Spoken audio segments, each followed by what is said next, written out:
Hi, welcome. You're with Jennifer Frost, card maker and Stampin' Up! Demonstrator from Bendigo, Victoria, here in Australia, and I'm sharing with you another stitched all around sample featuring some of these really great new dies from the brand new catalogue. So we're doing this one in class this month for July, and I have a Whisper White card base, and I've got a piece of this designer series paper that's been sitting in my stash and crying out to be used, and just because it was retired I didn't want to not pull it out and give it a go. This happens to be a rich raspberry tone-on-tone paper, and you could use just about any purples that you've got in your stash. So I'd love to see if you case this card and you've got something a little bit different. I'd love to see what you came up with. Don't forget to leave comments to your posts in my YouTube video here so I can jump in and see what you've made. So that's going to go on the edge there, but before it does we have a little bit of stamping to do. Now I've paired the purples and pinks here with Bermuda Bay, and when we're in class I'm going to pull out my Stamparatus for this particular image so that all of my participants will get it in exactly the right spot, which is only important because I've already pre-cut all of these little pieces of paper for them, and it'll make class so much smoother. But for today, being just the one design that I need to duplicate, there's no point. I can just hold the original sample close by to make sure I get it in exactly the right place. So I'm just going to pop that there, ink that up, and fingers crossed that's pretty straight. Not too bad. And the next step is to make the pink lace label shape. So this is a really beautiful stamp set, and it comes in a bundle with some really very feminine stitched label shapes. And one of them is this one here. Now in my original sample I have used powder pink, which is a current colour, but today I had heaps of this pink pirouette, which is no longer available. It retired with the colour refresh, so I'm using up that, but you can see they're very similar. It's not going to make a big difference to our colour combination. So I'm quickly going to cut that through the Big Shot and I'll be right back. So that's straight out of the Big Shot. I'm going to pull that free just so you can see how it comes out, and you'll notice that some of the pieces are solid in there. Bring it up a bit closer. Will it focus for me? Give me a minute. Here we go. So some of the pieces are solid and some of them pop out. So that can be a little bit fiddly across the whole thing, which is why it's really handy to have a little die brush. I've got my old one here. See if we can get that focus. And that just helps pop out any of those extra pieces.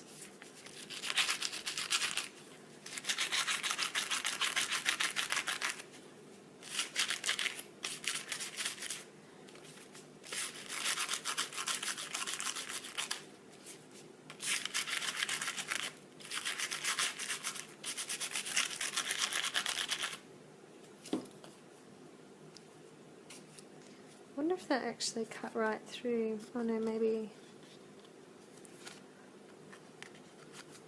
was going to say maybe I'm trying to pop out a piece.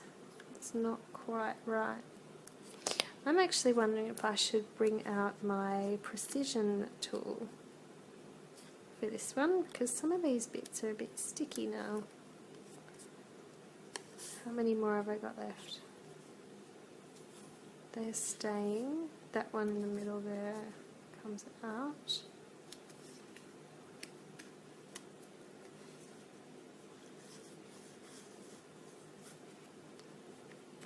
And that one's to pop out too. Alright, so what I might suggest is that everyone uses their precision plate with these fancy little intricate dies, just to avoid this situation here where that's quite stuck in, and because it's very delicate around here, that's going to make a bit of a mess. Luckily for me, I don't actually need to go and recut that because that's come out perfect for most of it, and if you notice in my design, that side is hidden underneath that patterned paper, so that doesn't bother me. But I will use my precision plate next time. Alright, so I'm going to stick that straight onto the card base. Oh, it's left a little sticky on there.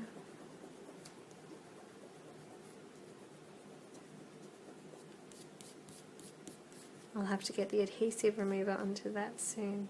So making sure that side I wasn't 100% happy with is there, and I'm just lining it up so that the line in the center of that stamp is lined up into these little notches here. And then I can stick this patterned piece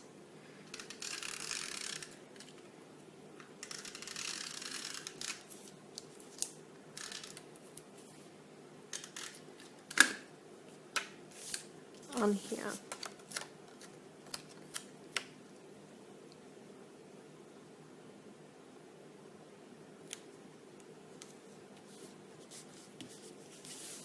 And with luck, now it's just popping out the side of there like that, just that little detail. Now, I would like to share with you this beautiful butterfly that is in the Springtime Impressions Thinlet dies. It's really, really beautiful. And I've just done that in white because I wanted it to be really subtle. There's so much else happening here, and it's just an elegant little project. So I've got a white piece, and I'm going to quickly cut that. So I've just grabbed my precision base plate out to run that one through. Considering what just happened with my label, I thought that would be a good idea. And I'm going to use the die brush again because this one is really intricate. I'm going straight over the top of the die. That's going to help get all those little bits out without pushing into the bits we don't want tearing. There we go. And that was really fast to do, so it's a really handy little tool with these pretty little intricate dies. Now I'm going to sit that. I'm going to actually attach this one with a little bit of tear and tape, only because it's only being attached through the center. And I don't want it to become too heavy with the other embellishments that are going over the top and fall off. So a little bit of tear and tape just under the body there.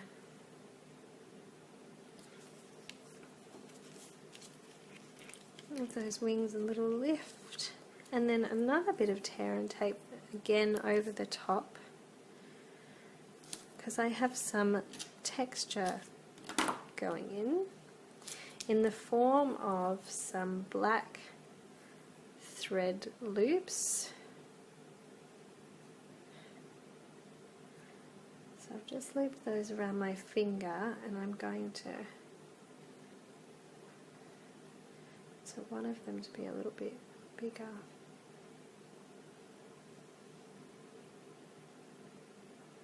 Like that. And that's coming right through the middle here, off to the left side, so that they're going to pop out around our stamped embellishment through the middle. And then I might add just a bit more tear and tape over the top. It's like a giant tear and tape sandwich now. Careful not to cut my thread. And I've got my mini sequin trim, adding that touch of bling through. So I'm going to bring that across through the middle. You can see sometimes it needs a little bit of wiggling back in place because it's only held in through the center. But it just helped bring that pop of silver through. I think that bit's just a tiny bit too long.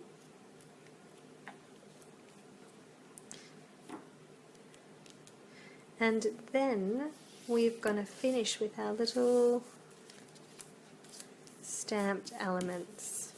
So in the stamp set there is this lovely circle here, and it says thank you, which is beautiful. If you want a thank you card, you can just stamp the thank you and leave it at that. But I wanted to make it a birthday card because lots of my ladies in class love birthday cards, and I find it really handy to have new birthday cards on hand too. So I use a lot of those. Now I'm going to cut that, not with the matching die, because the matching die has more of that stitched detail, and while I love stitched detail, I want this to be a little bit more low-key with all the other details that are happening in there. So I've got my very, very useful layering circles framelits, and this one is a pretty good match to that, so I'm going to quickly run that through.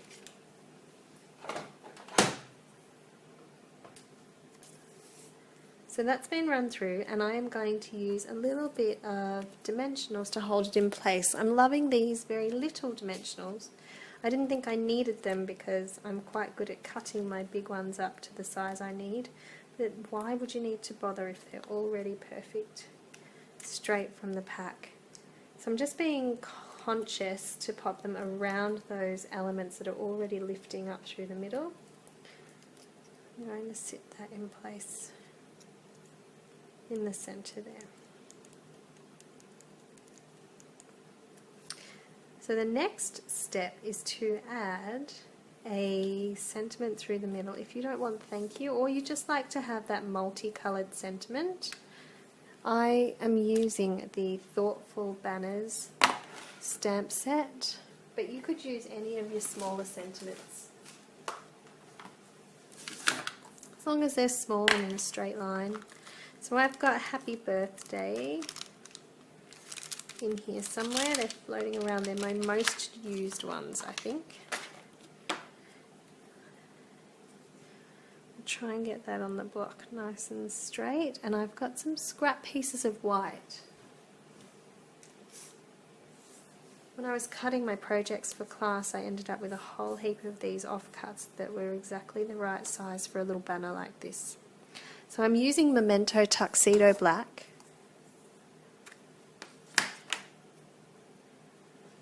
I'm going to ink that up, and being see-through with any luck, we'll be able to line them up pretty straight together because this sentiment is broken up. Make sure there's no fluff on that.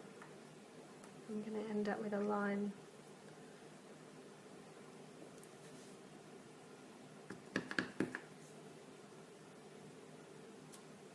Ugh, don't like that. Alright, let's try again. That's a bit better.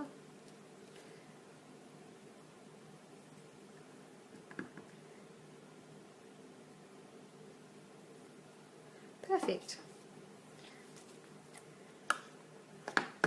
And my classic label punch.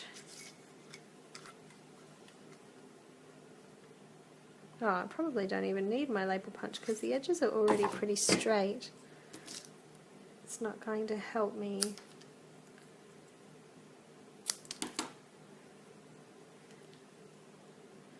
And I'm going to sit that up on dimensionals, I think. That'll look really cute. And I'm pulling out these little minis again. They're the perfect size for this little strip.